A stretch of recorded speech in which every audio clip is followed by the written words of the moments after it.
Добрый вечер. Казалось бы, не совсем логично произносить слово «индивидуальность» по отношению к двум людям. Но они действительно индивидуальны и самобытны вдвоем. Народные артисты Украины, дуэт Татьяна плюс Андрей Бабичи. Сегодня они у нас в гостях.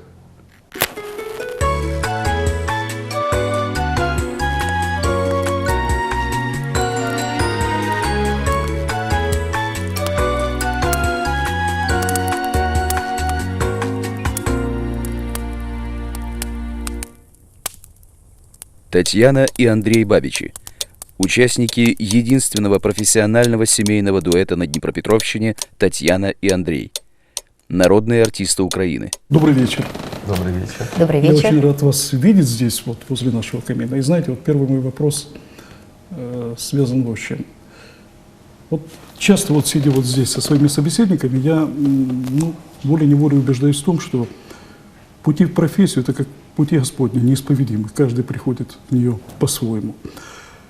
Вот как в этом случае сложилось у Бабичей? Как пришла к вам песня? И, извечный философский вопрос. Что первично? Что было раньше, супружество или дуэт? Можно я, сначала скажу. Как песня пришла?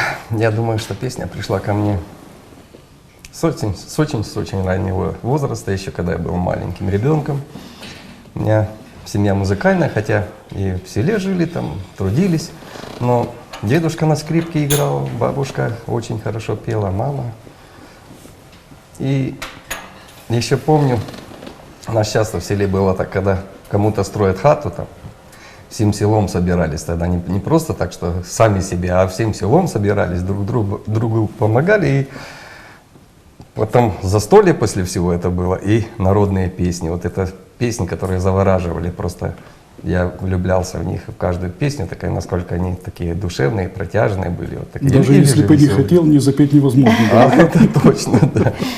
И вот я думаю, что это вот впиталось в мою кровь с самого раннего детства.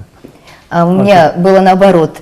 У меня отец работал в шахте, и он очень любил Зыкину. Нас в семье было двое, я и брат. В семье практически никто не пел, но когда отец приходил домой и после чашки горячего чая, и не только чая, ему хотелось петь, он ставил нас с братом вдвоем и заставлял петь песни Зыкиной. Мы, понятно, что не пели, а кричали. Поэтому вот так вот как-то, не знаю, может быть случай такой, все-таки, наверное, и любовь, наверное, к музыке, и к песне тоже с детства. Это было? Да, было, конечно. Наверное, все артисты, которые сейчас поют и пели, и будут петь, наверное, все они в детстве мечтают быть артистами. Почему-то мне так кажется. Хотя у меня были сомнения, там, у меня и музыка, допустим, привлекала, и очень хотелось быть в то время, когда я был еще маленьким, почему-то очень хотелось быть военным. Боже мой, я мечтала выйти замуж за военного. Военным или же художником. Я еще любил рисовать. Вот это все. Но все-таки победила музыка как-то. Когда человек талантлив, он во всем, наверное, да, вот как Андрей, потому что он может нарисовать, просто вот сесть и нарисовать Ленина. Не надо Почему я наговаривать. честно говорю? Мы часто его Нет, это когда-то было. 1977 год. Татьяна начала свою творческую деятельность артисткой хора вокально-хореографического ансамбля «Веселка» Полтавской филармонии. 1979 год. Андрей начинает свою творческую деятельность солистом вокально-инструментального ансамбля «Краяне» Полтавской филармонии. 1981 год. Рождение четы Бабичей. Вы знаете, я вот думал, задавать вам этот вопрос или нет, но рискну задам. Вы сами, наверное, нечасто слышали о том, как я устал от жены, как я устал от мужа. Вы помните, это Мягковская, мелькает туда-сюда, да. Отдохну хоть на работе, у вас сбежать на работу не удастся, не устаете?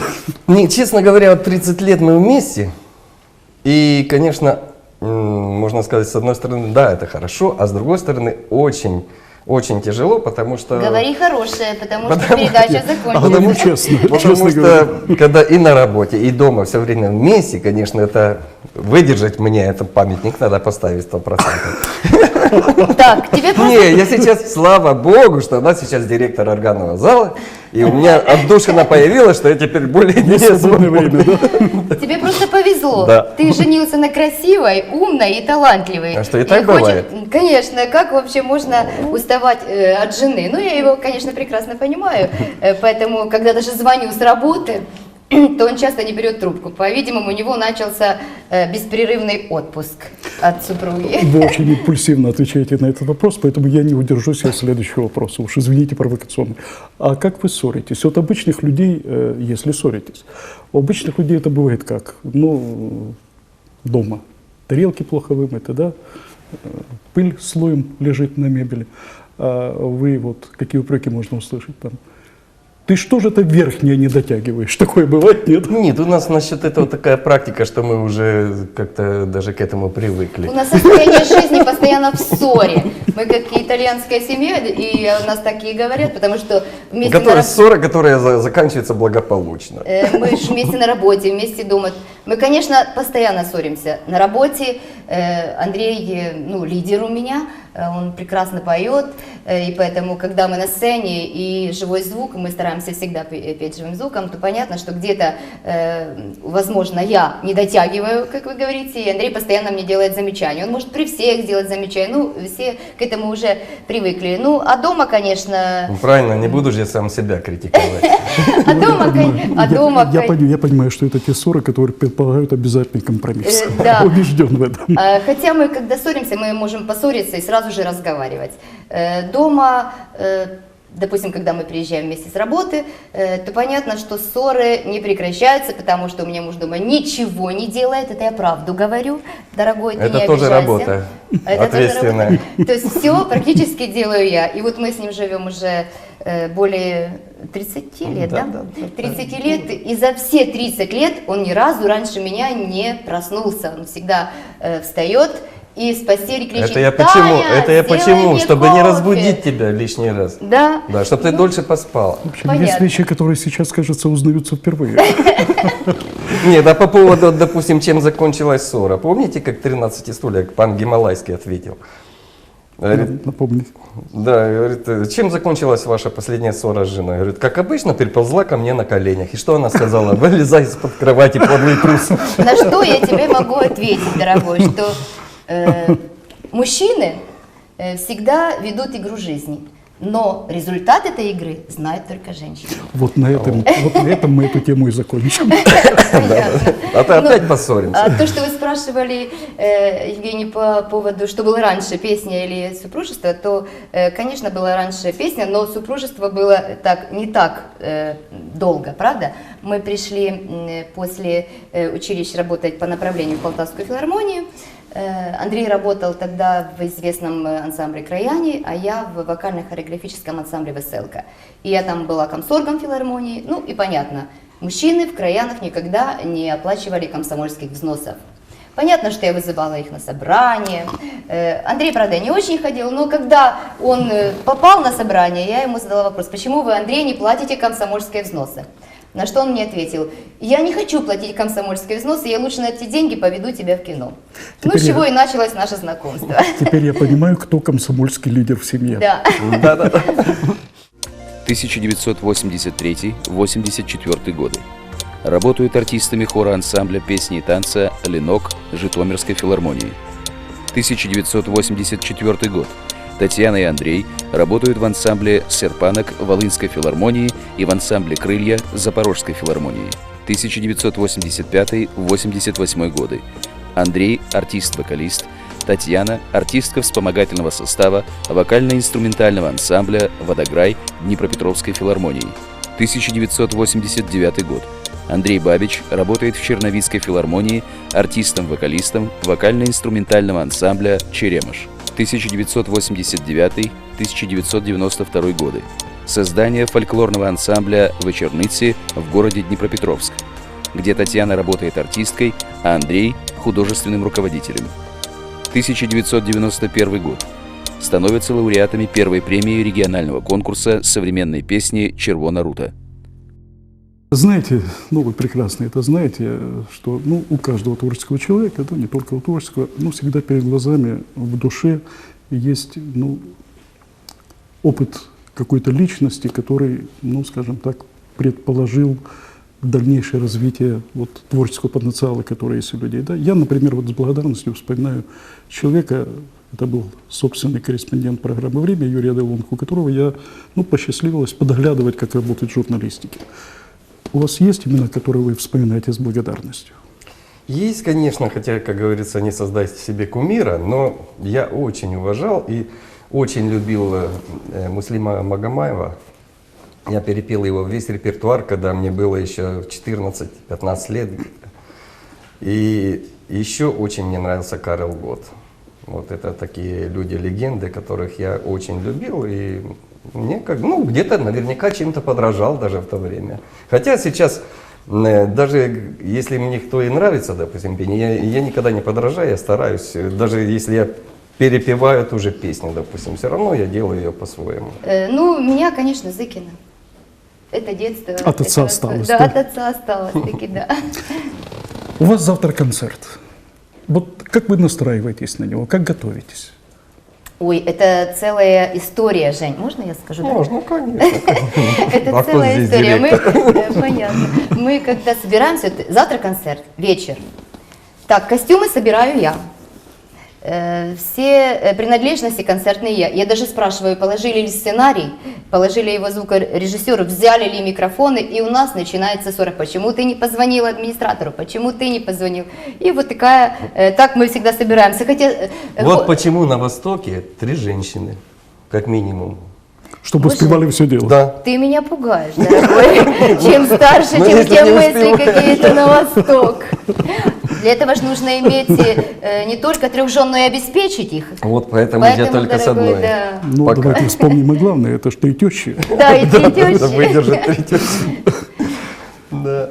В общем, это непростая работа. да? Непростая работа. Мы всегда собираемся лечь пораньше. Ну, уже по жизненному опыту, по тому, что мы привыкли поздно приезжать с концерта и ложиться поздно, конечно, мы раньше 3 часов ночи никогда не ложимся. Ну, если честно сказать, вот даже знаем, что вот завтра концерты, и заранее еще, допустим, все равно что-то дотягиваем до последнего, но не ляжем спать, допустим, не ложимся спать, пока все не подготовим уже на завтра. А По-любому, ну, как обычно говорится, делается все в последнее время. А я еще привыкла, как в давние времена, в советские времена, когда очень много было гастролей, и всегда приезжали на концерт где-то за 3-4 часа, да? Хотя тогда же аппаратуры не было. Мы приезжали, Да. пели, выходили на сцену, пели. И вот сейчас, наверное, это осталось у меня где-то в душе.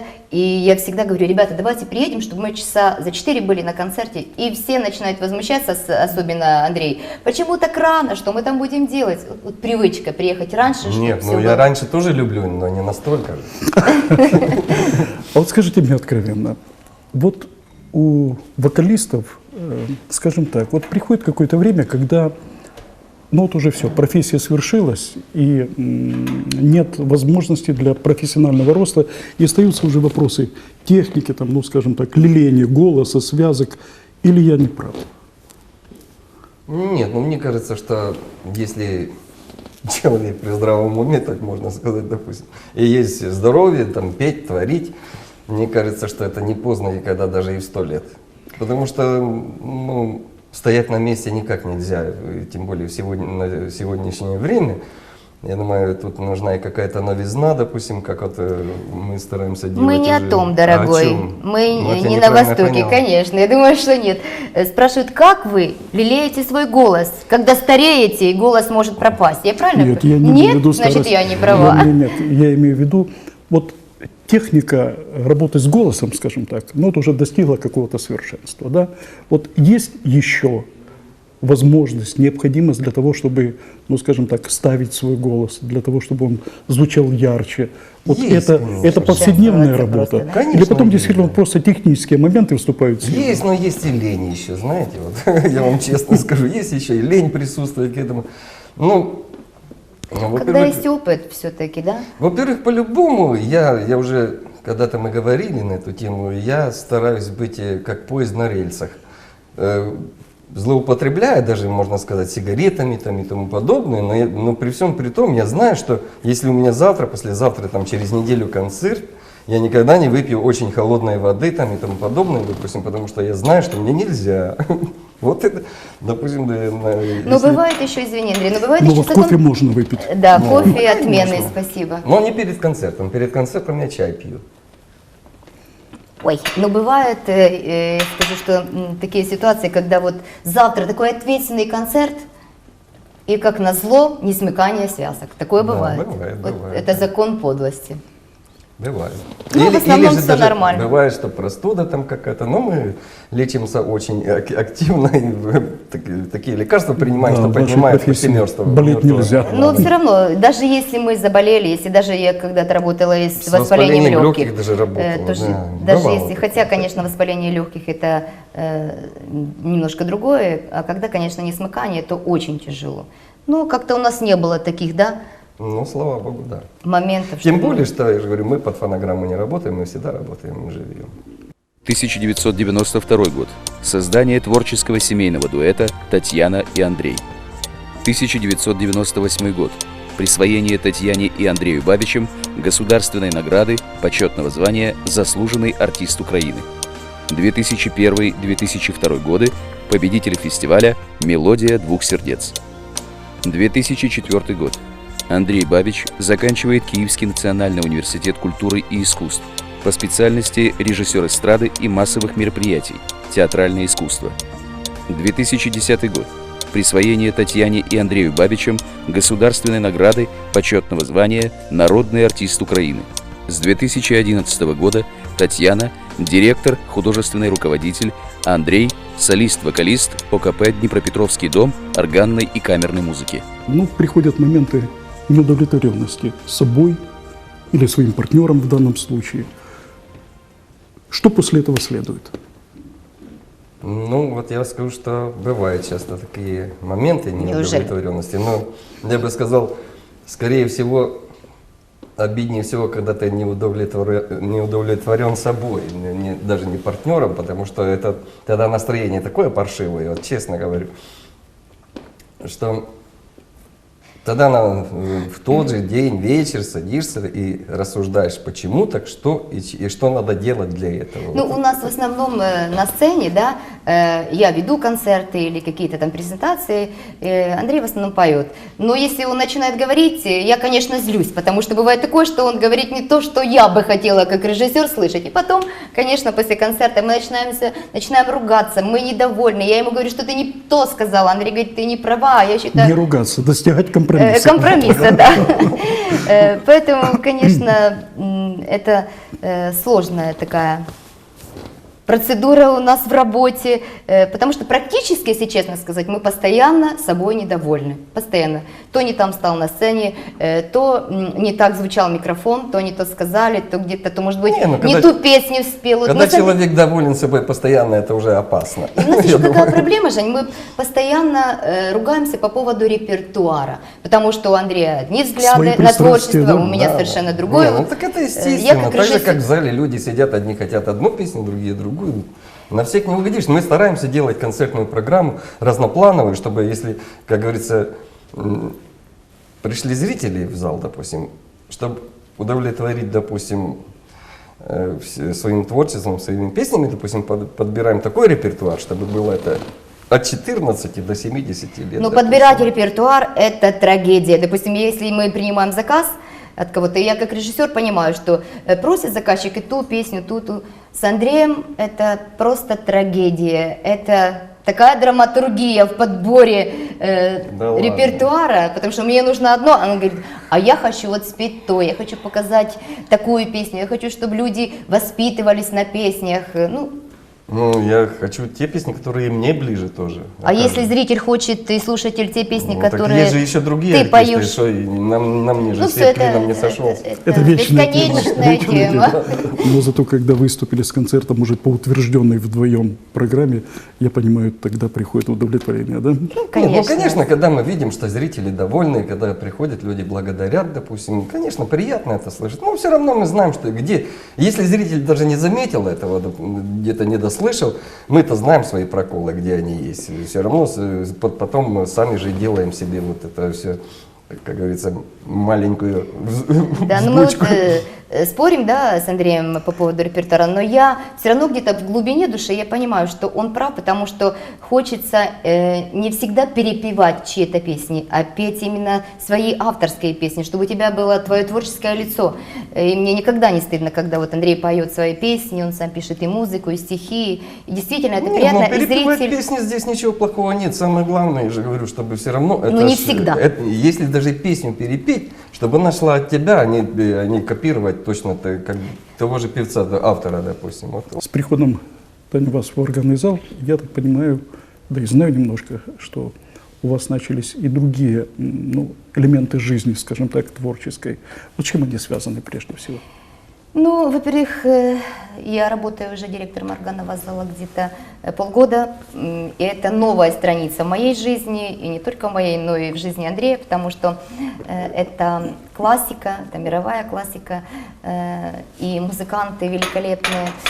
Сейчас орган это уникальный, и не только сейчас вообще уникальный инструмент, тем более у нас в Днепропетровске, и мы сейчас вместе с Андреем, вместе с творческим коллективом делаем новые шаги к тому, чтобы зрителю было интересно. Сегодня на улице 21 век, поэтому сейчас сочетание классической музыки с лазерным шоу очень интересно. Сочетание органа с рок-песнями, которые поет Андрей, сочетание органа классики с саксофоном. То есть я очень рада все-таки, что меня понял творческий коллектив нашего органного зала. Сейчас мы рады видеть у себя в зале аншлаги. Поэтому мы вас приглашаем, приходите, Спасибо. тем более сейчас мы делаем новые проекты. Сейчас у нас уже запустился такой проект концерты релаксации для будущих мам, для беременных. Очень это интересно. Да, это такая познавательная программа, чтобы мы назвали эти концерты «Музыка для двоих».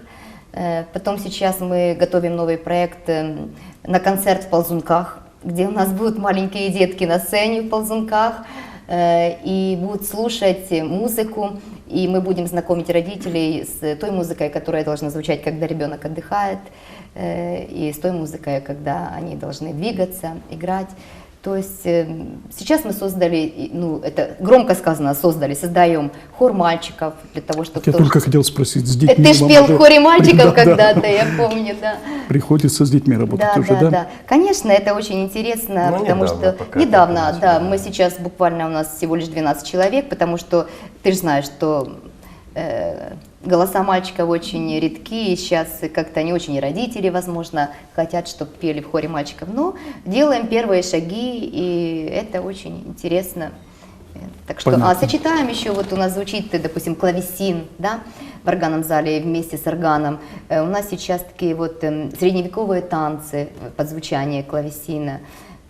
Потом сочетаем... Это красиво. Да, да, сочетаем классическую музыку с видеопроекцией, то есть вот, допустим, звучит там Бах, Гендель, да, или еще какой-то композитор, и Штраус, и мы видеосюжеты показываем именно тех времен, может быть, времен барокко, если это музыка барокко. Ну, интересно, я думаю, так что приходи, Женя, мы Спасибо, приглашаем тебя. спасибо. Ну и в конце разговора мне хотелось бы такой вопрос вам задать. Ну, Бог отпустил людям по одной жизни, хотя кто его знает, да? Но если бы дуэту Бабичей была дана вторая жизнь, вот вошли бы опять в музыку, или, может быть, в душе какие-то потаенные места, где-то держат еще другие профессии, в чем-то я еще мог бы раскрыться. Вот я сегодня услышал и знал это раньше, что Андрей пишет стихи, может быть, он сейчас и прочитает что-то, и даже сборник, насколько я знаю, вышел один уже, да? Один сборник вышел, «Дужи крыла», да. А сейчас 370 стихов у меня есть, но пока еще. Это ж я как Крупская, Жень, пока я не соберу все Понятно. вместе и Понятно. не начну работу Но из на этом поприще. непубликованного что-то мы сейчас можем услышать немножко? Да, я один могу так вот сейчас Пожалуйста. прочитать, чтобы не очень задерживать это. Я хотел бы сказать, это такое стихотворение, что каждый сын мог бы или дочь посвятить своей маме. До вишиванки притулюсь вустами, і чорнобривців аромат вдихну. Тут ваших рук тепло відчую, мамо, сльозу щоки непрохану змахну. Далеко ви і водночас ви поряд, У злеті птаха, в шелесті трави. Мене хтось боронить від зла і горя. Якщо це янгол, то напевно ви. Спасибо, прекрасно. Сучасний Шевченко. Спасибо. Я очень рад, что у нас такой откровенный, искренний разговор был. Взаимно. Желаю, чтобы каждый ваш концерт находил именно вашего зрителя.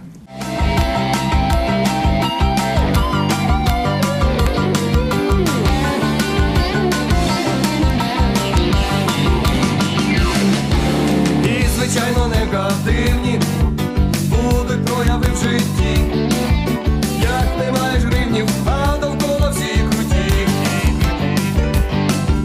Тож стараюсь, не зіваю, щоб піднятися з колін. Грошики збираю, я люблю їх срібний дзвін. Як би мені скільки грошей, щоб не зміг підняти. Я такий би був хороший, що страшно й сказати. Як би мені скільки грошей, щоб не зміг підняти. Я такий би був хороший, що страшно й сказати. Як би мені скільки грошей, щоб не зміг підняти. Я такий би був хороший, що страшно й сказати. Як би мені скільки грошей, щоб не зміг підняти. Я такий би був хороший, що страшно й сказати.